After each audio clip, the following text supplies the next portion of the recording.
Welcome to the second part of today's inspiring and insightful program. We will now delve you into the economic and environmental opportunities present by the circular economy, focusing on how to transform these opportunities into scalable and viable business models. To kick off this session, para iniciarmos esta sessão de segunda parte, it's my pleasure to invite to the stage Anders Ahlen, expert associate partner at McKinsey Material Economist and with an extensive expertise in circularity, decarbonization, and net zero strategies. Please welcome Anders Ahlen. Anders, please come to the stage. Thank you. Obrigado. Okay, great. Nice to meet you, everybody. I'm going to talk a little bit about circular business opportunities. Hope to be not too repetitive with all of the previous speakers here, but we can start first at the why, of course, and we heard a lot about that. Many things to say. Here in Europe, we use about 2,200 kilograms of different type of materials, such as the major metals, cement, food, plastics, glass per year. And this, of course, has a huge impact on the planet. For example, it's about 1/3 of CO2 emissions, even more depending on how you count it, if we include land use and so on. But especially if we don't find a more efficient way of using the materials, we will never be able to meet the Paris Agreement goals. And that's, of course, telling us that we want to do it, but then the question is, can we become more circular? And turning on to that, we believe that we are at sort of a circularity tipping point now at this moment. And reason being is that there are several forces coming to play at the same time. Maybe for those of you who have gone to business school, have used like a Porter's 5 forces framework. It's a little bit similar one here. And of course, we have policy and regulation driving this. In Europe, just to take some examples, EU ETS with the phase-out of free allocations that will actually put a real price on primary materials and brown materials, together with the carbon border adjustment mechanism to protect them at the borders. Product regulations, such as the end-of-life vehicle directive, putting a requirement on 25% recycled plastics and other materials in vehicles, and actually 25% of that being in a closed loop as well. So policy is moving strongly. And then on the cost and CO2, actually one of the most cost-efficient ways of reducing CO2 emissions is by more circular measures. We've done many different studies on sort of how you can reach a net zero target for Europe, for example, and most cost-efficient one clearly than with more circular economy measures into this. I won't go through all of these, but you see it goes on then with value chain pressure from companies putting targets and asking their suppliers. And of course as well, technologies improving very quickly, such as advanced sorting technologies with laser spectrometry, chemical recycling that we'll take a case example on soon, etc.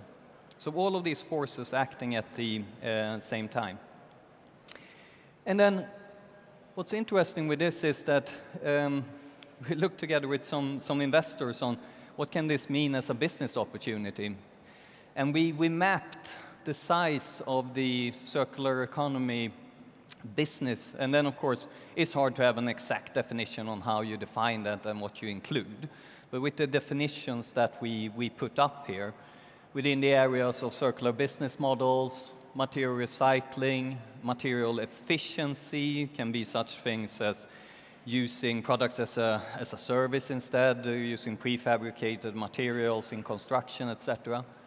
And also approaches to handling residual waste, such as putting this into new valuable uses, such as sustainable aviation fuels, biomethanol, etc. And we believe that there can be a 5 times increase of the size of the revenues in these markets from about 160 billion euros today, which is mainly in recycling metals, especially steel, e-commerce in fashion and e-commerce. And this could grow to about 820 billion euros in 2040, due to all of these different forces coming in and all of the new type of business models coming up. And again, do we see these things happening? Well, we also mapped here just the amount of startups that's starting in these type of businesses. Everything from doing circular business models, material efficiency, and circular materials. And you see here several different business models that you can use. And there are startups upon startups starting up here. And I'm going to take just one example on this one from the chemical recycling space, which is a very promising space for actually one way how we can handle plastics as there is and other type of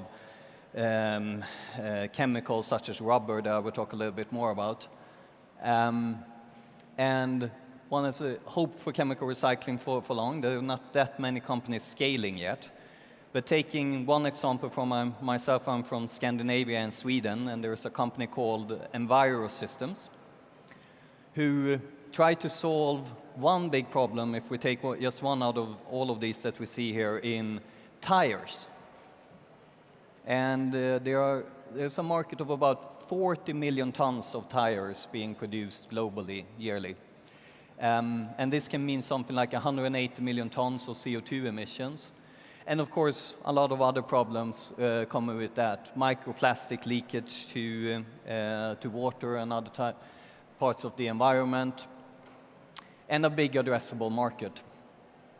And what this company does, as just one case example here out of those many that I showed you before, is that they have a technology called pyrolysis, where you actually then you heat up a material, so a discarded tire, for example, in an environment without oxygen, and then you can turn this into carbon black that you can do new tires of, and also a pyrolysis oil that you can put into chemical processes to produce new fuels and the like.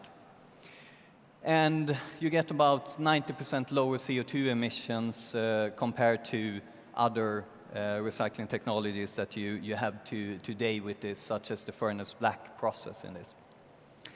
And of course, we won't be able to sort of discern here exactly why Envirosystems are successful with their technology, but I want to say a few words from a business perspective, what they have done well in this. And they have been around for many years.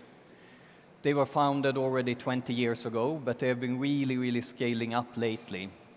And the things that they have done is, one, they have signed partnerships with companies like Michelin, Trelleborg, and others to secure a customer in this. And then they have also signed a partnership with some investors called Antin Infrastructure Partners, who are now investing into helping them scaling up their production. So they are building the first commercial scale plant in Uddevalla, Sweden. And together with Antin, they have put a target on scaling up this, building more plants until they can handle about 30% of the end-of-use tires in Europe by 2030. Let's see exactly how quickly it can go, as with all of these green scale-ups. But this combination of finding investors, locking up customers, locking up your supply of the circular materials to really get one of these circular business models going has been really efficient for them. Then last thing I want to say, I mean, this from more of the startup perspective, but also if you are more of a corporate looking into this and seeing how can I become more circular. It's a bit of a challenge. It's less sort of well-defined. There's good ways of setting up your targets for how much CO2 emissions you are reduce, setting a science-based targets or the likes. But with a circular business, you really need to find the ways of how can I connect this with the business, as I believe Rafael from Circular talked about earlier today as well. Just 4 quick things that one can think about, and let's see if I add anything to what you said earlier, Rafael. But one is, first, your circular diagnostic and seeing where can I find both a profitability opportunity and a circular opportunity, CO2 opportunity at the same time. And you can't do all of the possible initiatives at the same time. Finding your top 5 to 10 circular risks and opportunities that you should prioritize. Second one is sort of thinking big. How can I make my aftermarket business with more than things like services and the likes? 2 times, 3 times the growth of my regular business, to making this the big thing in the coming years. Thirdly, many companies struggle with how they're going to reduce their CO2 emissions and have made strong commitments on that. And often circular business models is the best way of finding this at a really low cost. We often call it a dual mission with cost and decarbonization at the same time. And then finally, how can you make a really good circular business build? And often that can mean partnerships along the value chain, locking up both your supply of secondary materials and finding that and ensuring, and locking up customers as well that want to commit to certain volumes for you. So you can do this as a more secure investment, like an infrastructure-like investment opportunities. Okay, there's a few short words here on some of the business opportunities within circularity, and hope we all can hope for that. I'm right that we are at this circular inflection point now and a big mega trend in this.